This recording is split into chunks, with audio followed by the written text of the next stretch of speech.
सुप्रभात प्रिय दोस्तों, चैनल को सब्सक्राइब करें, बेल आइकन को प्रेस करें और उसे ऑल पे करें ताकि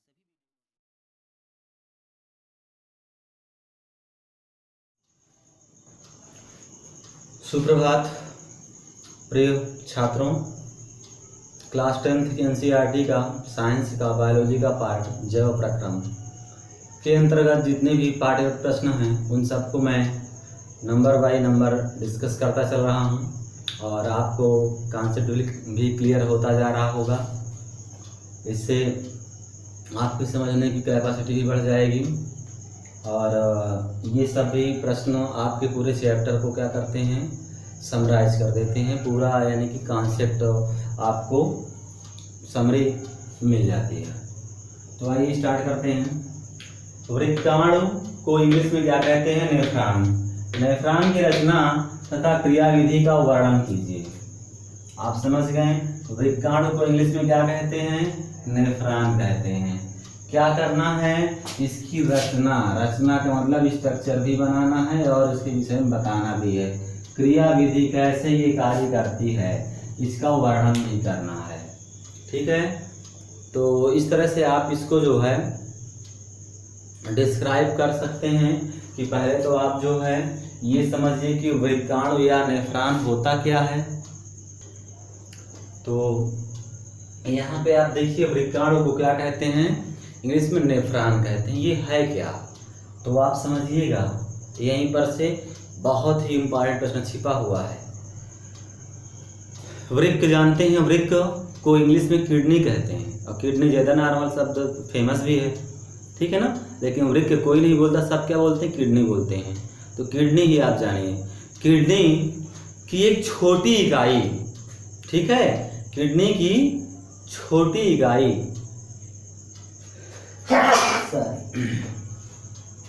किडनी की जो है छोटी इकाई, आप समझ रहे हैं ना। तो किडनी की छोटी इकाई को हम नेफ्रॉन कहते हैं। प्रश्न पूछा जाएगा कि किडनी की संरचनात्मक एवं क्रियात्मक इकाई को क्या कहते हैं, तो आप क्या बताओगे? नेफ्रॉन। नेफ्रॉन को हिंदी में वृक्काणु कहते हैं, किडनी को हिंदी में वृक्क कहते हैं।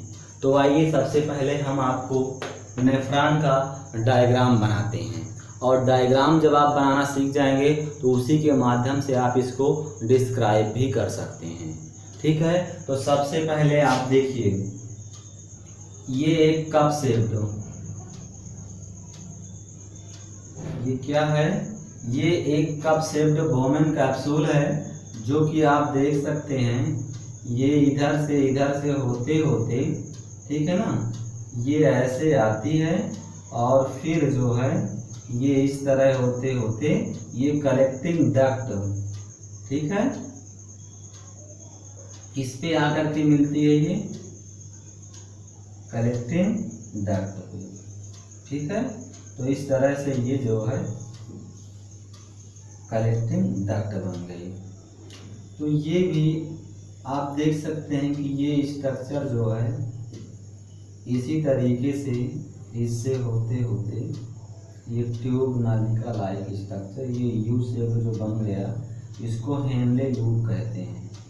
ठीक है, ये इस तरह से आते आते ये इसमें मिल जाती है।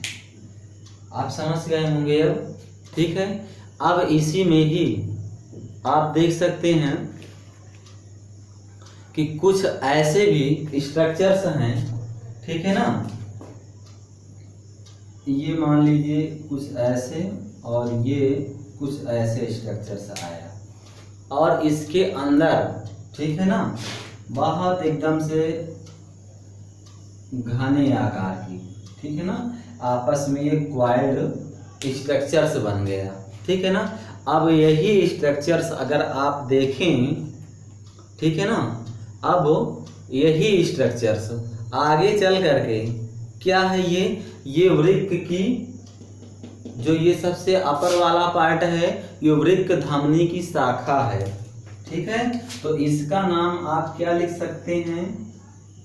वृक्क धमनी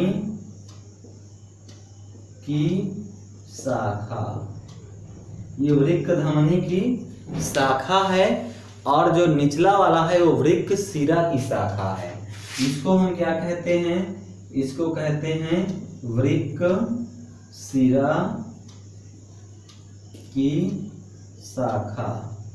ये वृक्क शिरा की शाखा है। जो कप शेप्ड स्ट्रक्चर दिखाई दे रहा है इसको हम क्या कहते हैं? Bowman capsule. क्या कहते हैं? बोमेन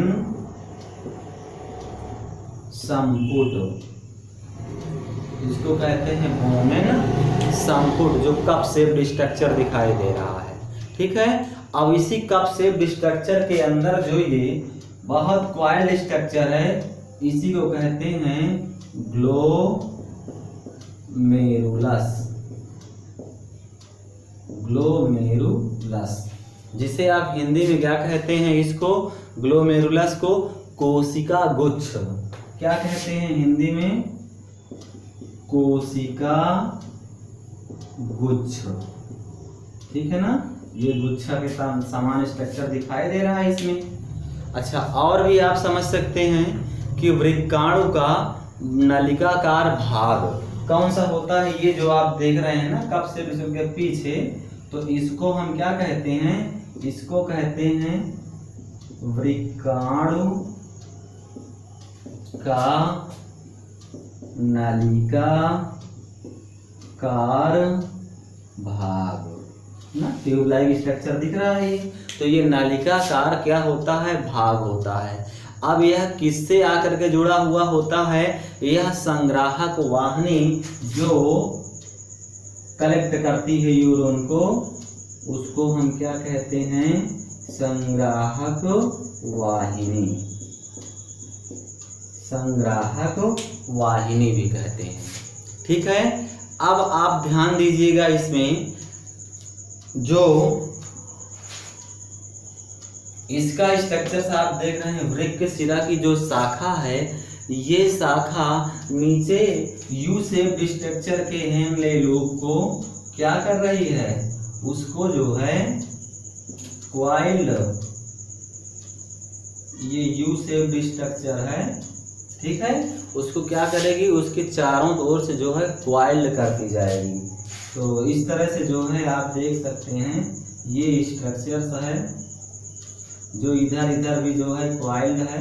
ठीक है ना। होते होते ये जो है ये यहाँ पे आ करके इससे मिल जाती है। ठीक है। जब ये यहाँ पे आ करके इससे मिल जाती है तो आगे का भी स्ट्रक्चर्स आप देख सकते हैं। ठीक है। आगे का भी ये स्ट्रक्चर्स ये कुछ इस तरह से ओपन होता है और ये ट्यूब कुछ ऐसे ऐसे स्ट्रक्चर्स में जा करके, ठीक है, मिल जाती हैं। तो ये तो कुछ इसका स्ट्रक्चर्स आपने देख लिया, और इसको हम क्या कहते हैं? हेनले लूप, जो यू शेप्ड स्ट्रक्चर होता है हेनले लूप कहते हैं। ठीक है। और वृक्क धमनी, जिसे हम ये जो पोर्शन निकला है यहाँ पे, इसको क्या कहते हैं? वृक्क धमनी। इसको वृक्क धमनी कहते हैं। ठीक है। तो इस तरह से ये आपका क्या बन गया? स्ट्रक्चर बन गया नेफ्रॉन का। और ये नेफ्रॉन का स्ट्रक्चर आपके बोर्ड एग्जाम में डायग्राम सहित पूछता है।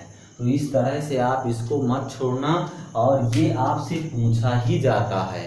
ठीक है। इसको छोड़ना ही मत। आप डायग्राम बना करके किसका क्या नाम दिया गया है उसको आप ध्यान से पढ़िएगा, और जैसा आपको दिखाई दे रहा है इसी तरह आप इसको लिख दीजिएगा। ठीक है। पूरा नंबर आपको मिलेगा।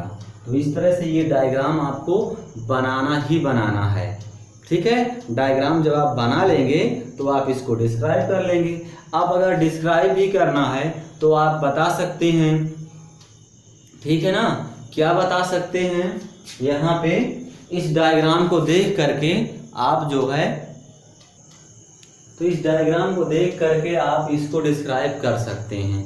जैसे कि मैंने फर्स्ट नंबर पे ये लाइन जरूर लिखिएगा कि किडनी की वृक्क की संरचनात्मक एवं क्रियात्मक इकाई को ही नेफ्रॉन कहा जाता है। ठीक है, मोटे हेडिंग में। उसके बाद में फिर आप इसको देख करके बताइएगा इस तरीके से कि वृक्काणु का जो ऊपरी सिरा है वो कैसा है, कप शेप्ड के आकार है का होता है, जिसे क्या कहते हैं, जिसे आप बोमेन कैप्सूल या बोमेन संपुट कहते हैं। बोमेन संपुट का निचला सिरा ये जो है नली के आकार का होता है, जो मूत्र संग्राहक नलिका में जा करके क्या होता है, मूत्र संग्राहक नलिका में जा करके खुलता है। ठीक है ना। बोमेन संपुट में बहुत पतली पतली भित्ति वाली रुधिर कोशिकाएं पाई जाती हैं ना। बोमेन कैप्सूल पतली रुधिर की कोशिकाएं पाई जाती हैं। बहुत पतली पतली जो रुधिर की कोशिकाएं पाई जाती है उसको हम क्या नाम कह देते हैं, ग्लोमेरुलस या कोशिका गुच्छ नाम दिया जाता है।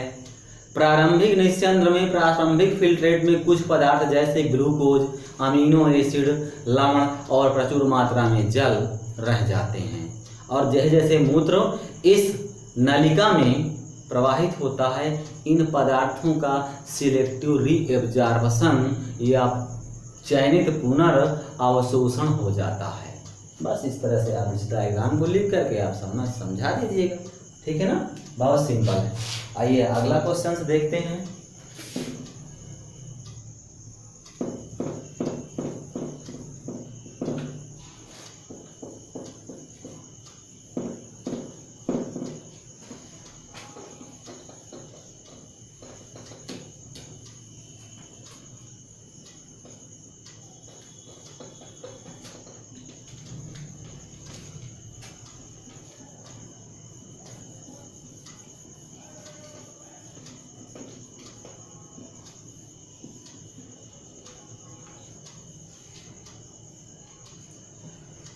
तो नेक्स्ट क्वेश्चन हम लोग ध्यान देते हैं कि उत्सर्जी उत्पाद से छुटकारा पाने के लिए, ठीक है ना, किससे छुटकारा पाना है, उत्सर्जी उत्पाद से छुटकारा पाने के लिए पादप किन विधियों का उपयोग करते हैं। उत्सर्जी उत्पाद क्या होते हैं, जो पौधों के, ठीक है, हानिकारक जो पदार्थ होते हैं, वेस्ट मटेरियल होते हैं, उनसे छुटकारा पाने के लिए क्या करते हैं पौधे, क्योंकि पौधों में तो कोई एक्सक्रीटरी ऑर्गन्स होता नहीं है कि उत्सर्जी अंग होता होगा, ऐसा तो है नहीं। लेकिन आप समझिए यहाँ पे कि उत्सर्जक पदार्थों से, यहाँ पे आप ध्यान दीजिएगा कि उत्सर्जक पदार्थों से क्या है, छुटकारा पाने के लिए बहुत सी विधियां हैं। जैसे कि प्रकाश संश्लेषण में पौधे ऑक्सीजन उत्पन्न करते हैं, प्रकाश संश्लेषण में पौधे ऑक्सीजन उत्पन्न करते हैं और कार्बन डाइऑक्साइड श्वसन के लिए रंध्रों स्टोमेटा द्वारा उपयोग में ले लेते हैं। ठीक है। दूसरा आप कह सकते हैं कि पौधे अधिक संख्या में उपस्थित जल को वाष्पोत्सर्जन क्रिया द्वारा कम कर सकते हैं। वाष्पोत्सर्जन की क्रिया होती है ना, वाष्प के रूप में पौधों से वाटर निकल जाता है, तो कम कर सकते हैं। कुछ पौधे कुछ अपशिष्ट पदार्थ को अपने आसपास की मृदा में उत्सर्जित कर देते हैं। ठीक है, तो इस तरह से आप इसको बता सकते हैं। समझ में आ गया? फिर से रिपीट कर देते हैं। तो ध्यान देना कि उत्सर्जक पदार्थों से मुक्ति पाने के लिए पादप निम्नलिखित तरीकों का प्रयोग करते हैं। वो तरीके कौन कौन से हो सकते हैं? जैसे कि अनेकों उत्सर्जक उत्पाद कोशिकाओं के धानियों में भंडारित। धानियाँ क्या होती हैं बेटा? सेल के अंदर जो वैक्यूल होता है ना, उसी को धानी कहते हैं। तो सेल के अंदर जो वैक्यूल या धानियों में भंडारित रहते हैं, पादप कोशिकाओं में तुलनात्मक रूप से बड़ी बड़ी क्या होती, वैक्यूल या धानियाँ होती हैं। दूसरा नंबर, कुछ उत्सर्जक उत्पाद पत्तियों में भंडारित रहते हैं, पत्तियों के गिरने के साथ वो हट जाते हैं। तीसरा कह सकते हैं कुछ उत्सर्जक उत्पाद जैसे रेजिन, गम विशेष रूप से निष्क्रिय पुराने जाइलम में भंडारित रहते हैं। कुछ उत्सर्जक उत्पाद जैसे टेनिन, रेजिन, गम, है ना, ये छाल में भंडारित रहते हैं और जल के उतरने, किसके छाल के उतरने के साथ साथ ये क्या होते हैं, हट जाते हैं। छाल उतर गई, ये भी हट गए। पादप कुछ उत्सर्जक पदार्थों का उत्सर्जन जो है जड़ों के द्वारा मृदा में भी करते हैं। तो इस तरह से आप इस प्रश्न का उत्तर नोट कर सकते हैं।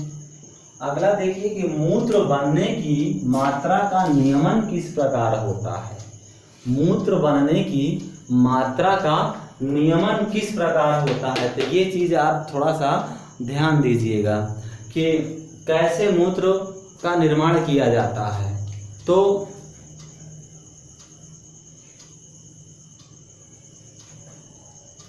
आप कह सकते हैं कि मनुष्य द्वारा पिया जाने वाला पानी व शरीर द्वारा अवशोषण पर मूत्र की मात्रा निर्भर करती है।